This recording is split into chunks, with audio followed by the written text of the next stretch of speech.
The streets of Los Angeles were cruel to the homeless. Every night, 16-year-old Jamal curled up in his tattered blanket beneath the broken neon sign of an abandoned gas station, dreaming of a life beyond hunger and cold. He had been on the streets for 2 years, since his mother passed away. His father, he never met him. The system had failed him, and now he survived by collecting cans, doing odd jobs, and hoping for a miracle that never seemed to come. But one night his life changed forever. Jamal was used to seeing the city's rich and famous zoom past in their fancy cars, their tinted windows shielding them from his reality. He never expected any of them to acknowledge him, let alone need his help. That evening, he was making his usual rounds near a high-end restaurant in Beverly Hills, searching for scraps in the dumpsters. The wind was cold and his stomach growled. Just as he was about to leave, he noticed a woman struggling near a sleek black SUV. She was alone, her phone flashing its dead battery icon, and she looked disoriented. She was dressed in a black coat, her long hair hidden beneath a baseball cap. At first, he thought she was just another rich woman having car trouble, but something about her panic made him pause. "Hey, you okay?" Jamal asked hesitantly. The woman turned and Jamal's breath hitched. He had seen that face before. He wasn't the type to obsess over public figures, but even he recognized Kim Lamar. She hesitated before answering. "I think someone's following me." Jamal's survival instincts kicked in. He had seen enough danger in the streets to know when someone was being hunted. "Come with me," he said, acting on impulse. Kim hesitated, but something in the boy's eyes, something genuine and unthreatening, made her trust him. With one last nervous glance at the dark alley behind her, she followed him. Jamal led Kim through the back streets, weaving between abandoned lots and hidden alleyways where the city's wealthy never ventured. He knew these streets better than anyone, and if someone was after her, he wasn't about to let them catch up. They ducked into an old convenience store, where Jamal often helped the owner in exchange for leftovers. The old man behind the counter eyed Kim suspiciously, but Jamal whispered something in his ear, and he nodded, allowing them to hide in the storage room. Moments later, a black SUV with tinted windows slowly rolled past the store. Kim's hands were shaking. "I don't understand. Why would someone be following me?" Jamal frowned. "Maybe it's paparazzi." "No, this feels different." Her voice was tight with fear. Jamal peered through the store window. The car had parked across the street. Something was definitely off. Kim's phone was dead, and she had no way to call for help. Jamal knew they couldn't stay there forever. "I know someone who can help," he said. He took Kim through a maze of alleys until they reached an old laundromat where an ex-hacker named Rico operated. Rico was a paranoid genius who owed Jamal a favor. As soon as they entered Rico, a man in his 40s with graying dreadlocks narrowed his eyes. "Who's the VIP?" Jamal didn't answer. Instead, he told Rico about the SUV. Within minutes, Rico hacked into the city's surveillance cameras and pulled up footage. Jamal and Kim watched in shock as the cameras revealed something terrifying. The car had been following Kim for hours. Worse still, the men inside were heavily armed. Kim's face turned pale. Who were they? Jamal didn't know. But one thing was clear, this wasn't a random incident. Someone wanted Kim Lamar gone. Kim finally spoke. "I need to get to my house." Jamal knew it was risky. "If they know where you are, your house isn't safe." Kim thought for a moment, then pulled a diamond-studded bracelet from her wrist and handed it to Jamal. "Take this. It's worth thousands. You saved my life tonight, and I don't know how to thank you." Jamal looked at the bracelet, stunned. "I don't need your money." Kim shook her head. "Then consider it an investment. You helped me. I want to help you." He didn't argue. He pocketed the bracelet, not realizing how much it would change his life. That night, after ensuring Kim got to safety with Rico's help, Jamal slept with the bracelet hidden under his shirt. He had no idea that by morning, his world would never be the same. The next day, Jamal woke up to chaos. All the TVs in a nearby electronics store were playing the same news. Kim Lamar, rescued by mysterious homeless boy. Jamal's heart stopped. A security camera from Rico's laundromat had caught them on tape. The world was looking for the boy who saved a billionaire. And the men in the black SUV? They were still out there. As Jamal tried to lay low, a black Rolls-Royce pulled up beside him. The window rolled down. A voice spoke. "Get in, kid. Miss Lamar wants to see you." Jamal hesitated, but something told him this was only the beginning of his story. Jamal hesitated, staring at the black Rolls-Royce. The backseat window was tinted, but the driver, a broad-shouldered man in a black suit, stared at him impatiently. "Miss Lamar wants to see you," the driver repeated. Jamal's instincts screamed at him to run. He had spent years avoiding situations like this, being picked up by strangers with unknown intentions. But then he thought about the bracelet, the men in the black SUV, and the fact that the whole world was suddenly looking for him. Maybe he needed answers. He took a deep breath and stepped inside. The moment the door shut, the car glided away from the curb, smooth and silent. Jamal sank into the plush leather seat, feeling more out of place than ever. The driver didn't speak as they cruised through the glittering streets of Beverly Hills. Finally, they pulled up to a massive estate. Not just a mansion, a fortress. The gates opened automatically, and they drove past rows of perfectly trimmed hedges and marble fountains. Jamal swallowed hard. He'd never been this close to wealth before.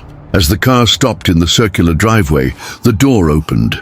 A butler, a real butler, escorted Jamal inside. Kim was waiting in a massive living room with floor-to-ceiling windows overlooking the city. She was dressed casually in a white robe, her hair pulled up, but her expression was serious. "You made it," she said. "Yeah," Jamal answered, shifting awkwardly. "I guess I don't have much of a choice." Kim nodded. "You're in danger, Jamal." Jamal's stomach clenched. "You think those guys were after me?" Kim shook her head. "No, they were after me. But now, you're part of this." Jamal frowned. "Why would someone want to hurt you?" Kim sighed, rubbing her temples. "I wish I knew. But I have powerful enemies. And last night you saw too much." Jamal felt a chill run down his spine. "So what now?" he asked. Kim studied him for a moment. Then she walked over to a sleek black briefcase on the table. She opened it, revealing stacks of cash. "I want to help you," she said. "This is $50,000. Enough to get off the streets. A fresh start." Jamal's breath caught in his throat. He had never seen so much money in his life, but something didn't feel right. "What's the catch?" he asked, his voice low. Kim gave him a sad smile. "You disappear. Take the money, start over, and forget everything about last night." Jamal's hands clenched. She was paying him to forget, and that meant there was something she wasn't telling him. Jamal stared at the money, his mind racing. If he took it, he could leave this life behind. He could eat every day, get a place to stay, maybe even go back to school. But if he accepted, he would never get the answers he wanted. And something told him he needed those answers. He looked at Kim. "If I say no?" Kim's expression darkened. "Then you're putting yourself in serious danger. Those men, they don't leave loose ends." Jamal exhaled. "So I take the money and run, or I risk my life trying to figure out what's really going on." Kim didn't answer. Jamal made his decision. "I'm not taking your money," he said. Kim's eyes widened slightly, but she nodded. "I thought you'd say that." She reached into the briefcase and pulled out a different item, a folder. "This is everything I know about the men in that SUV," she said. "If you're going to stay, you need to know what you're dealing with." Jamal took the folder cautiously. He opened it and scanned the pages. Names, photos, surveillance reports. His stomach twisted. These weren't just criminals. They were killers. And now they were after him. Jamal sat in Kim's mansion, flipping through the pages of the folder. He felt like he had stepped into a movie, a world of hitmen, secret deals and powerful enemies lurking in the shadows. "These guys," he murmured, his voice barely above a whisper. "They work for someone big, don't they?" Kim nodded. "They're connected to a billionaire. Someone who doesn't want me alive." Jamal frowned. "A billionaire? Why would someone that powerful want you gone?" Kim hesitated. Then she dropped a bombshell. "Because I know something I shouldn't." Jamal's heart pounded. "And now I know too, don't I?" Kim exhaled. "I was trying to protect you, but yes. Now you're in the middle of it." Jamal felt a chill crawl up his spine. 2 days ago, he was just a homeless kid trying to survive. Now he was tangled up in a conspiracy that could get him killed. "Do you regret helping me?" Kim asked softly. Jamal looked at her, his mind swirling with fear, curiosity, and something else, determination. "No," he said, "but I need to know everything." Kim studied him for a long time. Then she nodded. "Okay," she said, "I'll tell you the truth." And with that, she began to unravel a story that would change Jamal's life forever. By the time Kim finished talking, the sun had risen. Jamal sat in stunned silence, trying to process everything. He wasn't just caught in some random crime. He had stumbled into a war between billionaires. Kim had information that could bring down one of the richest men in the world. And now, Jamal was a loose end that needed to be eliminated. Kim leaned forward. "If you stay with me, I can protect you. But if you leave, they will find you." Jamal took a deep breath. He had never belonged anywhere, never had anyone to look out for him. But for the first time in his life, he had a choice. He could run, or he could fight. And something told him that his life was only just beginning. Jamal stared at the black envelope, his pulse quickening. Solomon Van Holt. The name alone carried weight, one of the richest, most powerful men in the world. A man who could buy and sell governments, who made deals in the shadows, and who now wanted to see him a homeless kid who had gotten in his way. Kim's expression was unreadable. "We don't have to go." Jamal swallowed hard. "But if I don't? He'll keep hunting me, right?" Darius nodded grimly. "If you run, he'll find you. If you fight, he'll bury you." Jamal's fingers clenched around the envelope. He had never been anyone important before. But now, a billionaire knew his name and wanted him dead. "I'm going," he said. Kim exhaled. "Then we need a plan." At exactly midnight, a black car pulled up to a massive estate in Malibu, hidden behind cliffs and guarded like a military base. Jamal stepped out, his heart hammering. He wore a suit for the first time in his life, courtesy of Kim, but it didn't make him feel any less out of place. The butler led him inside, where everything dripped with wealth. Gold chandeliers, marble floors, priceless art. And at the far end of the room sat Solomon Van Holt. He was in his 60s, sharp-eyed, with a presence that sucked the air from the room. He held a glass of whiskey and smiled like he already owned Jamal's soul. "So," Solomon said smoothly, "you're the boy who saved Kim Lamar." Jamal met his gaze, refusing to flinch. "I guess so." Solomon chuckled, amused. "Do you know why you're here?" Jamal didn't answer.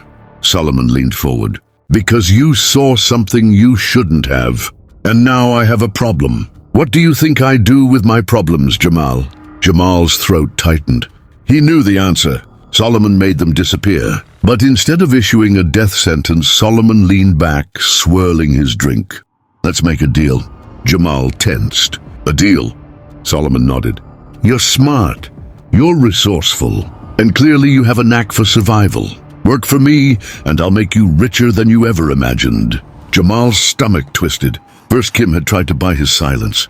Now her enemy was doing the same thing, and both of them were hiding something from him. "What exactly do you want me to do?" Jamal asked carefully. Solomon smiled. "Get close to Kim, gain her trust. And when I ask you to, take her down." The room felt like it had shrunk around him. "Take her down," Jamal repeated, his voice barely above a whisper. Solomon's smile never wavered. "You'll be rewarded beyond your wildest dreams." Jamal's mind raced. He had just spent weeks training with Kim, learning how to survive in her world. Now her worst enemy wanted to use him against her. He had gone from a nobody to the center of a deadly game, and he had no idea who to trust. Jamal's palms were sweaty. He could feel Solomon watching him, waiting for an answer. He had two choices. Say no, walk out of here and keep fighting for his life. Say yes, lie, gain Solomon's trust, and play the game from the inside. He thought of Kim, of Darius, of the streets he had fought so hard to escape. And then he looked Solomon Van Holt in the eye. "I'm in." Solomon's grin widened. Jamal forced himself to smile back, because in that moment he made a third choice. He wasn't going to work for Solomon. He wasn't going to betray Kim.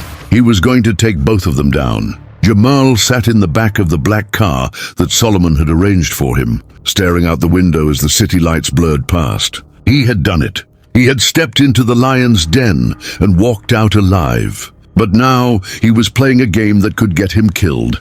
Solomon thought he had just recruited him to betray Kim. Kim thought he was still on her side. And Jamal? He was caught in the middle, trying to outsmart a billionaire while protecting the one person who had given him a chance. His fingers clenched into a fist. I have to move fast. If he was going to survive, he needed to know what both sides were hiding. Jamal stepped back into Kim's mansion, his pulse steady, but his mind racing. She was waiting for him in the living room, arms crossed. Darius stood behind her, eyes sharp. "Well?" Kim asked. "What did he say?" Jamal hesitated just long enough to make it look real. Then he dropped the bombshell. "He wants me to betray you." Kim's expression didn't change, but Darius, his entire body tensed, his hand twitching toward the knife at his belt. Jamal held up his hands. "I didn't say yes." Kim studied him. "Then what did you say?" Jamal took a deep breath. "I told him I was in." The room went silent. Darius took a step forward. "You what?" Kim held up a hand, stopping him. She never took her eyes off Jamal. "Explain." Jamal swallowed hard. "If I said no, he would have killed me right there. He doesn't trust me yet, but if I play along, I can find out what he's planning." Darius scowled. "You think you can outsmart Solomon Van Holt?" Jamal shrugged, trying to mask his nerves. "I think I have a better shot from the inside than from the outside." Kim's lips pressed together. Then to his surprise, she smiled. "I knew you were smarter than you looked." Jamal exhaled, relief washing over him. She believed him. But Darius? He still didn't trust him. Jamal could feel it in his glare, and that meant he had another problem. For the next week, Jamal played his part perfectly. He met with Solomon's men, received coded messages, and attended high-end events where people whispered in hushed voices. And piece by piece, he started uncovering the truth. Solomon wasn't just trying to take Kim down, he was trying to erase her. There were documents, offshore accounts, and something else, something much darker. One night, Solomon's right-hand man, a slick and dangerous man named Victor, handed Jamal a flash drive. "This has everything you need," Victor said. "When the time comes, use it." Jamal nodded, hiding his excitement. He had exactly what he needed. Now he just had to figure out what to do with it. Jamal raced back to Kim's estate, his mind spinning. He had proof that Solomon was planning something big. But the moment he stepped inside, he knew something was wrong. Darius stood there, arms crossed, and behind him Kim, holding a gun. Jamal froze. "What's going on?" he asked carefully. Kim's eyes were unreadable. "We were just about to ask you the same thing." She held up her phone, and Jamal's stomach dropped. On the screen was a video of him meeting Victor. Jamal's mind raced. "Wait!" Darius stepped forward. "Tell me why I shouldn't put a bullet in your head right now." Jamal had to think fast. One wrong move, and his plan would end right here. Jamal raised his hand slowly. "You're right to be suspicious. But before you pull that trigger, look at what's on this." He pulled out the flash drive and placed it on the table. Kim didn't lower the gun, but she nodded to Darius, who grabbed the drive and plugged it into a laptop. The moment the files opened, everything changed. Offshore accounts, assassination plans, secret deals. Kim's eyes widened. "Where did you get this?" Jamal exhaled. "From Solomon's own men." Darius stared at the screen, his jaw clenched. "This is enough to bury him." Kim finally lowered the gun. Jamal's body sagged with relief. "I told you," he said. "I'm on your side." Kim studied him for a long time. Then she smiled. "I believe you." But before Jamal could feel safe, her smile disappeared.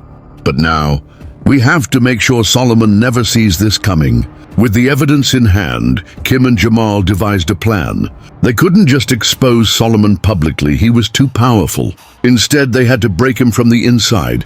Kim made a call. "It's time!" Within hours, her allies began moving. Lawyers, hackers, and people in high places all, working behind the scenes to dismantle Solomon's empire without him realizing it. But there was one last thing left to do. Jamal had to go back to Solomon. And this time, he had to make sure the billionaire never saw him coming. Jamal walked back into Solomon's estate as if nothing had changed. The billionaire greeted him with a smirk. "I trust you've made progress." Jamal nodded. Kim trusts me completely. Solomon poured himself a drink. Good, then it's time for the final move. He slid a small black box across the table. Jamal's stomach twisted. He already knew what it was. A detonator. Solomon leaned forward.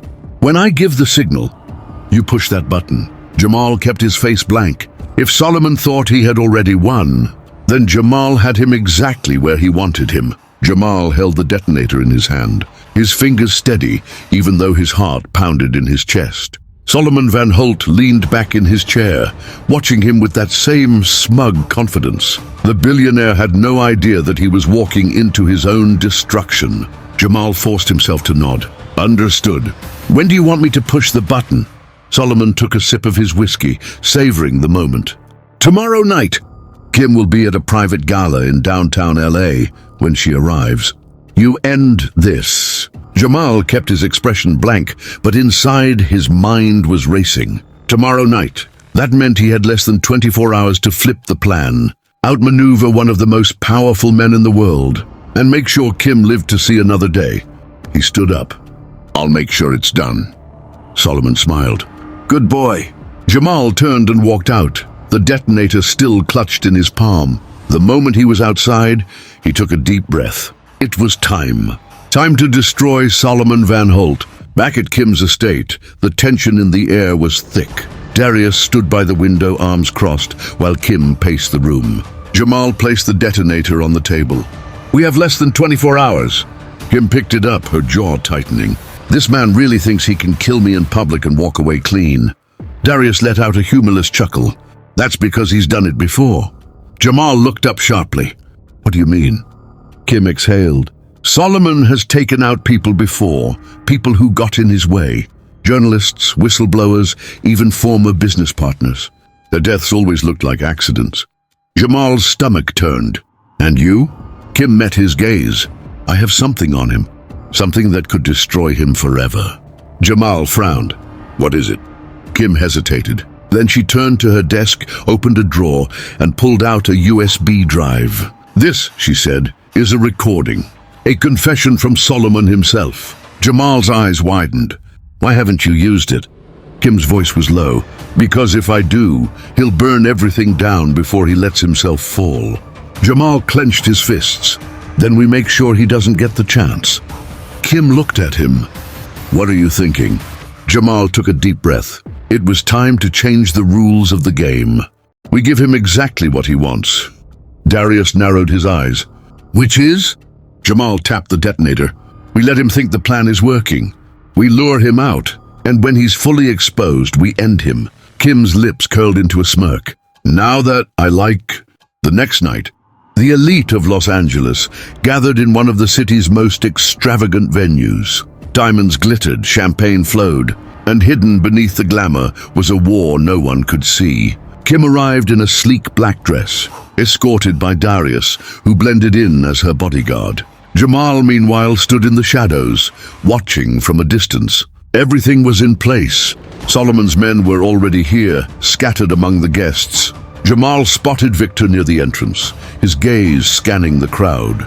He was waiting for the explosion, but there wasn't going to be an explosion. Jamal's fingers tightened around the modified detonator in his pocket. Kim had brought in one of the best hackers in the business, and together they had rewired the entire system. Instead of triggering an explosion, when Jamal pressed the button, it would send the recording of Solomon's confession to every major news network, law enforcement agency, and social media platform in the world.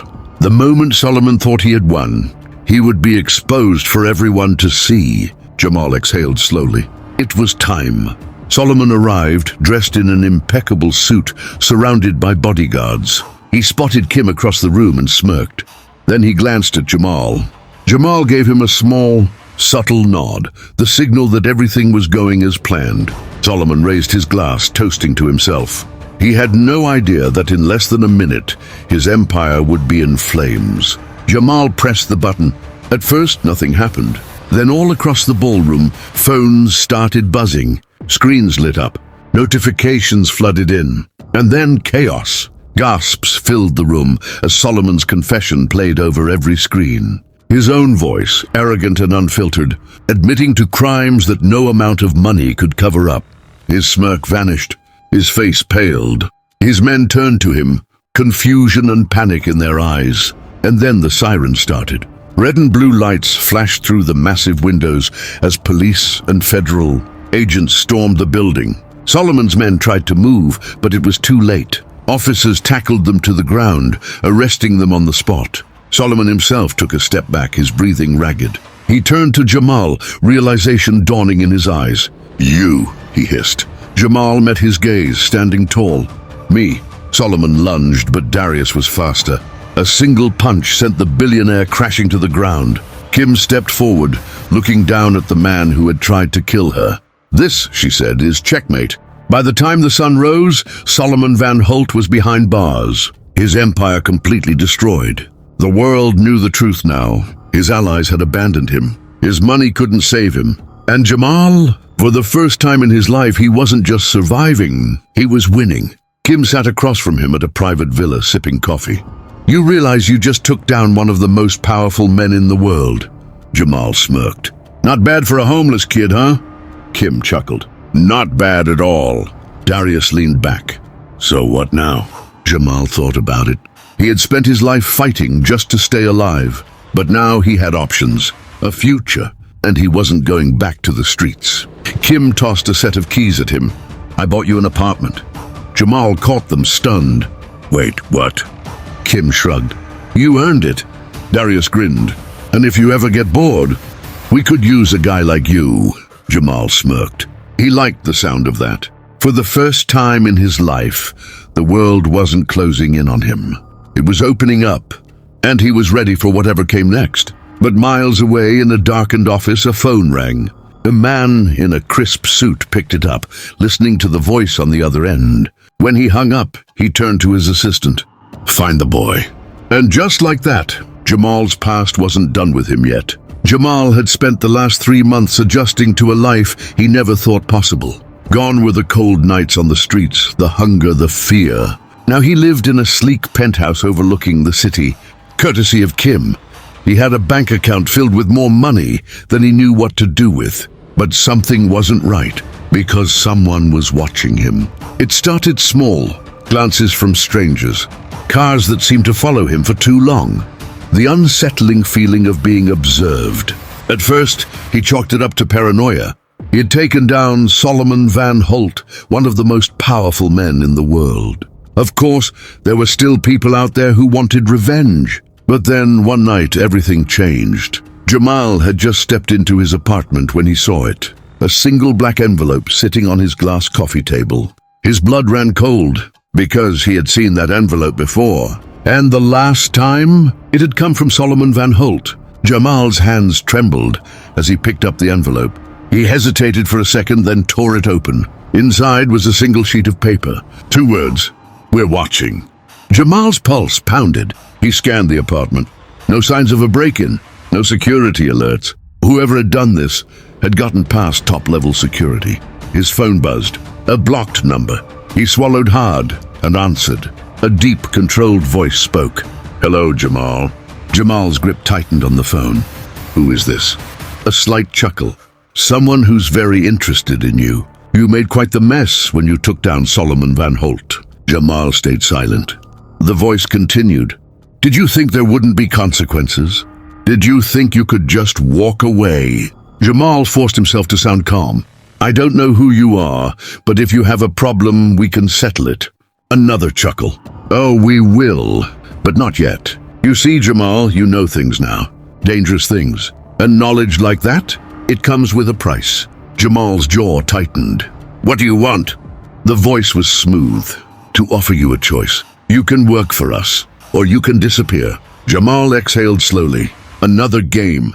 Another billionaire pulling the strings. And this time, he had no idea who he was up against. The line went dead. Jamal lowered the phone. His new life wasn't just in danger. It had never been safe to begin with. Jamal didn't waste time. He grabbed his keys and headed straight to Kim's estate. When he arrived, Kim and Darius were already waiting, looking tense. "I got a message," Jamal said, dropping the envelope onto the table. Kim read the note, her lips pressing into a thin line. "They're moving faster than I thought." Jamal frowned. "Who?" Darius exhaled. "There are people even more powerful than Solomon. And now that he's gone, they're paying attention to you." Jamal's stomach twisted. "Why?" Kim hesitated. Then she locked eyes with him. "Because you know something you shouldn't." Jamal's breath caught. "What do I know?" Kim was silent for a long time. Then she spoke carefully. There was more to Solomon's empire than business. He was involved in things that could destroy entire governments. Jamal's pulse pounded. "Like what?" Kim exhaled. "Weapons, espionage, high-level corruption. Things that were never supposed to come to light." Jamal's mind reeled. He had thought he had ended a criminal empire. But what if he had done something much bigger? What if he had just made enemies with people who controlled the world itself? Kim's eyes darkened. "Jamal, you didn't just take down a billionaire." She leaned forward. "You started a war." Jamal sat back, trying to process everything. "So what now? Do they kill me?" Kim shook her head. "Not yet. If they wanted you dead, you wouldn't have received a warning." Darius leaned in. "They're testing you, seeing if you're valuable to them before they decide what to do." Jamal exhaled. "Another choice, another game." He looked at Kim. "What do you think I should do?" Kim hesitated. "I think we find out who they are before they find out everything about you." Jamal nodded. "And how do we do that?" Kim gave him a dangerous smile. "We bait them." Jamal took a deep breath. He had survived the streets, survived Solomon Van Holt. Now he was up against something even bigger. And he had only one rule. No one controls him. If these people wanted him in their game, then he was going to make sure he played it on his own terms. Kim stood. "Time to go hunting." Jamal smirked. "Let's do it." Jamal knew one thing. If you want to catch a predator, you have to make them think they've already won. Kim, Darius, and Jamal sat in the dimly lit control room of Kim's private security bunker. A massive screen displayed a world map, with dozens of encrypted feeds running in real time. "This organization," Kim said, tapping the screen, "isn't just powerful. They control people. Politicians, CEOs, military contracts. You don't rise in their world unless they let you." Jamal crossed his arms. "And I just kicked down the front door." Darius smirked. "You didn't just kick it down, kid. You burned the whole house." Kim turned to him. "Which means they'll come for you soon. We need to make sure we control how." Jamal frowned. "How do we bait them?" Kim's lips curled into a smirk. "By making them think you're about to sell Solomon's secrets to the highest bidder." Darius chuckled. "Now that is a death wish." Jamal grinned. "Then let's make it convincing." Within 48 hours, a rumor began circulating in the deepest corners of the dark web. Someone, an unknown source, was selling high-level files linked to Solomon Van Holt's secret dealings. The files, of course, weren't real. Kim and her hackers had created a convincing set of fake documents that would be irresistible to the people pulling the strings behind Solomon. The bait was set. Jamal was the seller. And now, he just had to wait for the sharks to circle. Jamal was sitting in a high-end hotel suite in downtown LA, watching the city lights when the first move came. A knock at the door. He exhaled, forcing himself to stay calm. He checked his hidden earpiece. Kim and Darius were listening. Jamal opened the door. A tall man in an expensive gray suit stood there. Cold eyes, no emotion. "Jamal Johnson?" the man asked. Jamal gave a slow nod. "Who's asking?" The man smiled, but it didn't reach his eyes. "My name isn't important, but my employer would like to have a word." Jamal leaned against the doorframe. "And who's your employer?" The man's smile widened. "The people who really run this city." Jamal's heart pounded. The bait worked. Now he just had to play along without getting killed. Jamal followed the man into a black SUV, keeping his breathing steady. Kim's voice crackled in his earpiece. "Stay calm. Let them lead." They drove for almost an hour, leaving the city behind. Finally, they pulled up to a private airstrip. A sleek private jet waited on the tarmac, engines humming. The man gestured. "After you." Jamal swallowed hard and stepped inside. The jet was pure luxury, but it wasn't the gold and leather that made his stomach twist. It was the man sitting at the back of the cabin, sipping a glass of wine. An older man, silver hair, sharp blue eyes. The moment Jamal saw him, he knew. This was the man who had sent the warning, the real power behind Solomon. The man smiled. "You've been causing quite a bit of trouble, Mr. Johnson." Jamal took a seat across from him. "That depends. Am I trouble, or am I an opportunity?" The man's smile widened. "That, my dear boy, is exactly what we're here to discuss." The plane took off smoothly, heading somewhere unknown. The man studied Jamal carefully. "Good, do you know what Solomon's biggest mistake was?" Jamal shook his head. The man swirled his wine. He thought he was in control. He wasn't. He was just a piece on the board. And now, thanks to you, that piece is gone. Jamal forced a smirk. "Guess I shook up the game." The man chuckled. "Oh, you did more than that. You forced us to rethink how we do business." Jamal's stomach clenched. "And what does that have to do with me?" The man leaned forward. "We need new blood. Someone young, smart, adaptable, someone like you." Jamal kept his expression neutral. "You're offering me a job?" The man smirked. "I'm offering you power." Jamal exhaled. "And if I say no?" The man's smile didn't fade. "Then this plane never lands." Jamal's pulse spiked. He was trapped in the sky with the most dangerous man in the world, and he had just seconds to decide how to survive. Jamal kept his breathing steady. His mind raced. They didn't just want to kill him. They wanted to own him. He forced a grin. "You really think I'd be useful to you?" The man chuckled. "You've already proven it." Jamal leaned back. "Then I guess I have no choice." The man's eyes gleamed. "That's the right answer." Jamal smiled, but inside his mind was already working. They thought they had recruited him. They had no idea he was about to bring them down from the inside. The next morning, Jamal was escorted through the syndicate's underground headquarters, a high-tech fortress hidden beneath an unmarked building in Zurich, Switzerland. He was led into a sleek, glass-walled conference room where the chairman sat at the head of the table. Other high-ranking members, powerful men and women in designer suits, some ex-military, some politicians, others ghosts with no public record at all, watched him with curiosity. The chairman steepled his fingers. "Now that you're one of us, it's time you prove your worth." A file slid across the table. Jamal opened it and froze. It was a hit list.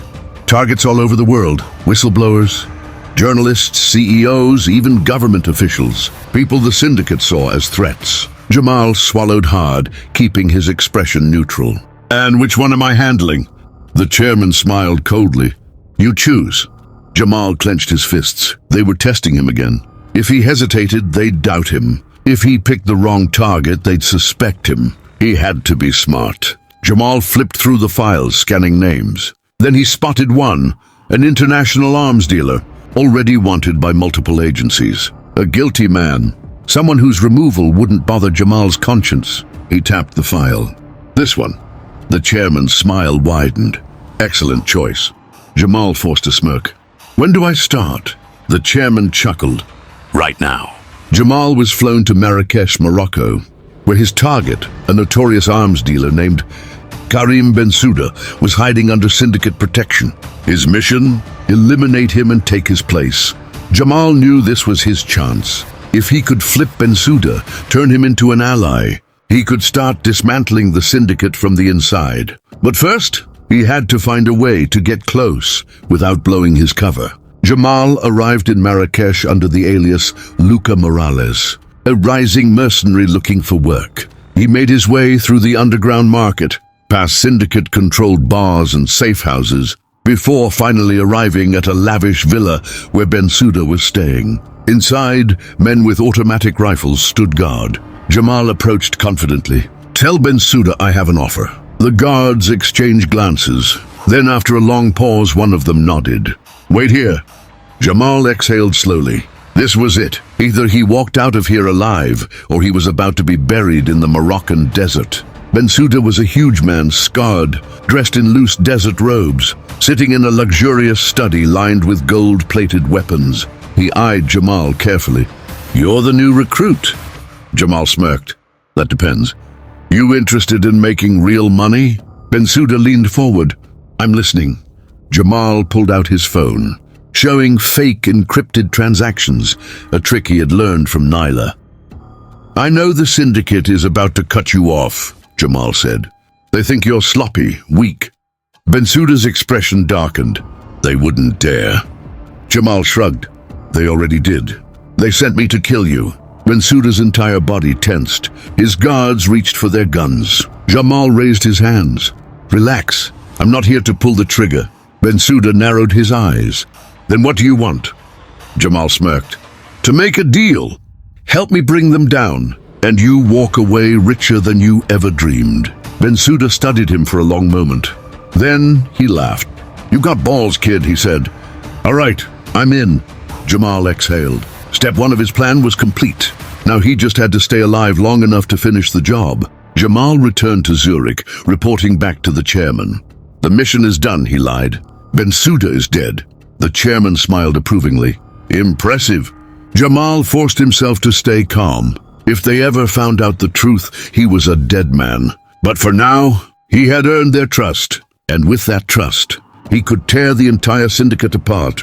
Jamal had done the impossible, gained the trust of the syndicate, while secretly plotting its destruction. But the deeper he got, the more dangerous the game became, because one mistake could mean death. And worse, the syndicate had eyes everywhere. 2 weeks after returning from Morocco, Jamal was summoned to a high-security syndicate meeting in Vienna, Austria. The chairman sat at the head of the table, his cold gaze scanning the room. Then he looked at Jamal. We have a problem.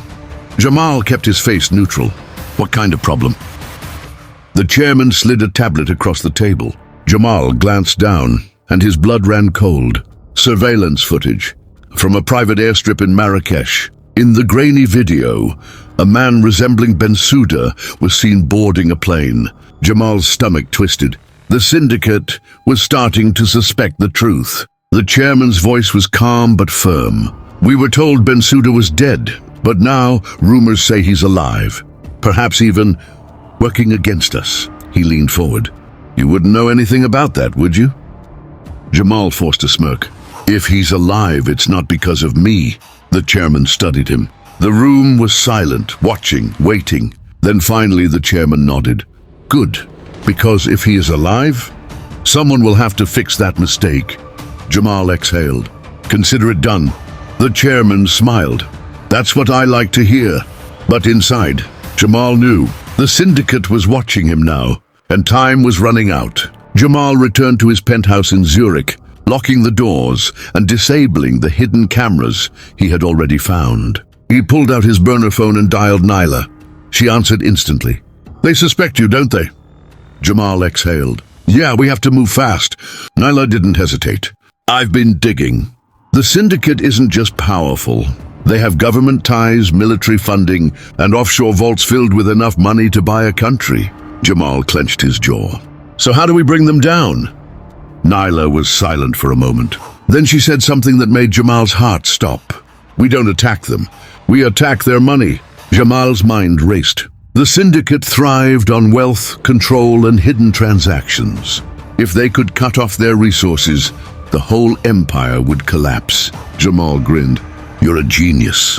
Nyla chuckled. I know. Now let's rob the most dangerous people in the world. To bring down the syndicate, they needed one final move. A coordinated takedown. Jamal, Nyla, Kim, and Darius planned it down to the second. Step 1, infiltrate the syndicate's encrypted accounts. Step 2, transfer billions out of their control. Step 3, leak their deepest secrets to the world. Step 4, disappear. It was insane, dangerous, possibly suicidal. But it was the only way. Jamal smirked. Let's end this. The night of the heist, everything was going perfectly.